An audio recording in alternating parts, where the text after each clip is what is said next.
Thank you for having me today. First, I'd like to thank all those that made today possible with Alzheimer's Disease International, Alzheimer's Disease Chinese, Peking University Institute of Mental Health, and the World Health Organization Beijing Cooperative Research and Training Center for Mental Health. The discussion has been very interesting, and one of the things that stands out to me is the need to educate family caregivers on the resources that are out there, a lot of them at no cost to them, and it's great to see everybody in this room working towards that goal. I'd like to thank everyone for joining us today as we face a rapidly growing shortage of caregivers for our aging family members, many of whom already have Alzheimer's disease. In the conversation this morning, I'm very honored and humbled to be a part of it. With this distinguished group of professionals that are dedicated to providing solutions to this aging crisis. Numerous studies have documented the desire seniors have to remain at home as they age, and actually 86% of China's elderly would prefer to stay at home as they age. With this in mind, the 2013 World Alzheimer's Report shows caregiver stress is a driver to institutional care. And institutional care plays a very important role in caring for seniors. And the need is so great that there's an opportunity for home care and institutional care to work together to provide solutions. Those caring for a loved one with Alzheimer's disease or other dementias are more likely to have decreased earnings, as well as a decline in their own physical and mental health. 33% of carers in China, India, and Latin America have stopped working or cut back on hours in order to care for a loved one. They are spending 43 hours a week or 6 hours a day taking care of their loved one. Education and training for caregivers has the potential to reduce or delay transition into institutional settings and helps preserve financial and healthcare resources, respecting the wishes of the elderly to remain in their homes.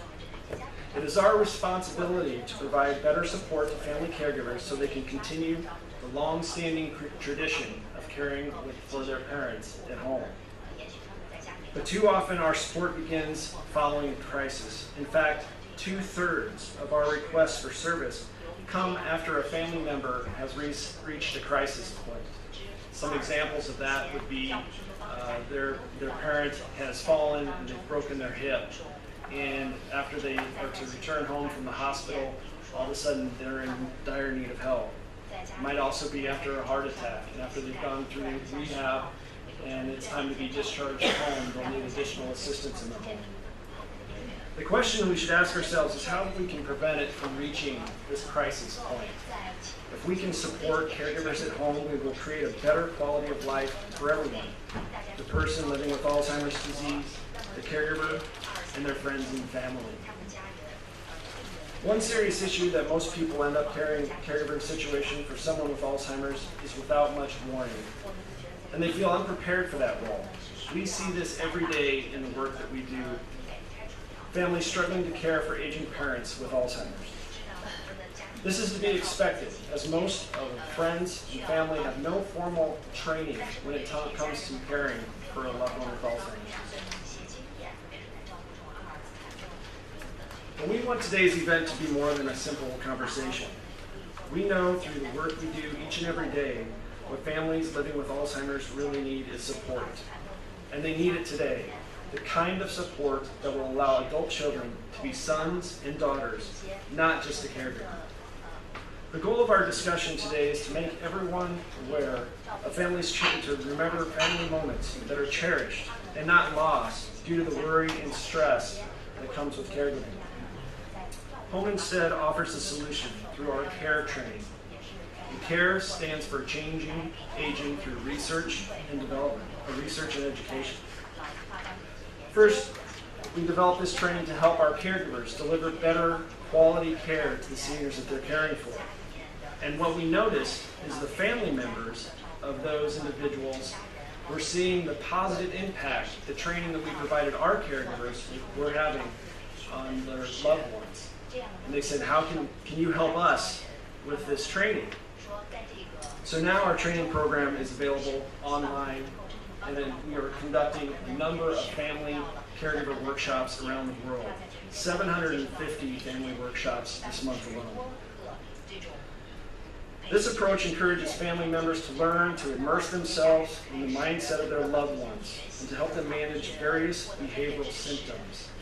We really want the individuals caring for somebody with Alzheimer's to be in the same time frame, the same moment in time that they are living. This training is currently offered in the countries and regions where we operate across Asia, and we hope in the near future to bring this service to China. We believe that training as well as emotional support is a big part of the solution. And when we conduct these family caregiver workshops, the family members amongst themselves and exchange information and develop their own support groups. So after the workshop sessions, they actually remain in touch with one another and share experiences, both the happy times and the challenges. Eastern and Southern Asia will see dementia rates more than double in the next 20 years. And as a society, we need to pay much more attention to the importance of dementia as the most common underlying condition, and very often the root cause for older people's need for care. We must make dementia a public policy priority. Current and future costs of long-term care will be driven by the course of this global epidemic. People with dementia are 4.5 times more likely than others to have care needs either delivered by friends, family, or in a formal setting such as a nursing home. They need more personal care, more hours of care, and more supervision, all of which is associated with greater caregiver strain and higher costs of care. We need to continue to develop national dementia plans to ensure health and social care systems are adequately structured and funded to provide high-quality care and support to people throughout the dementia journey. And no two families are alike in their needs for care and support. Consequently, we need to find ways to make care more person-centered and care packages more flexible and individualized. Home Instead strives to customize home care services to an individual's needs by offering a wide variety of services. Everything from companionship services, home helper services, and personal services. We can provide services for as few hours a day to more long-term care of 24 hours a day, 7 days a week. This year alone, our offices will provide 50 million hours of care. With having such a wide variety of services, it allows for customized plans of care that meets the needs of all those involved. The family, the physician, the healthcare system, and of course, most importantly, the senior themselves. At Home Instead Senior Care, we put the people first in everything we do. We hope to offer helpful solutions that make a lasting impact on the quality of life enjoyed by Asia's elderly, while addressing an important social issue that affects people from all walks of life. One thing that I point out in the services that we provide that is very important to me and in any of our markets around the globe is that of meal preparation.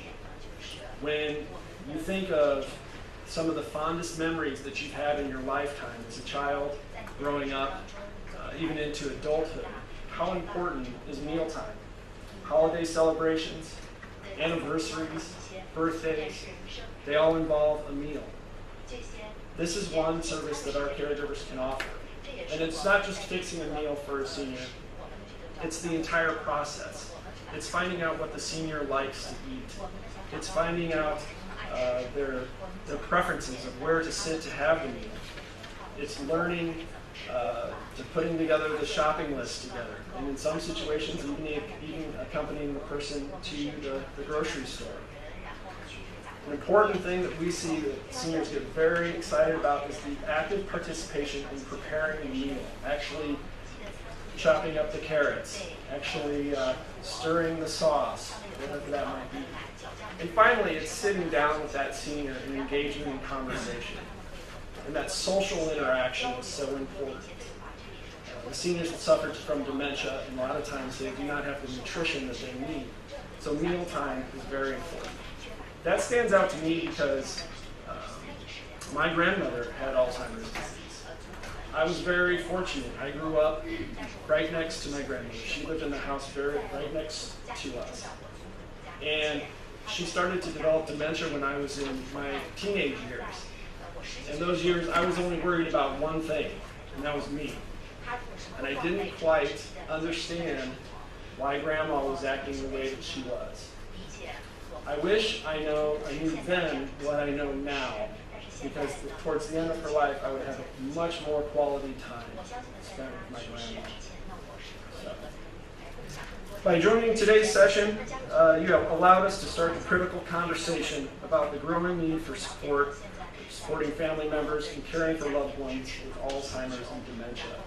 I want to thank all of you. I want to thank the audience as well. Have a nice day.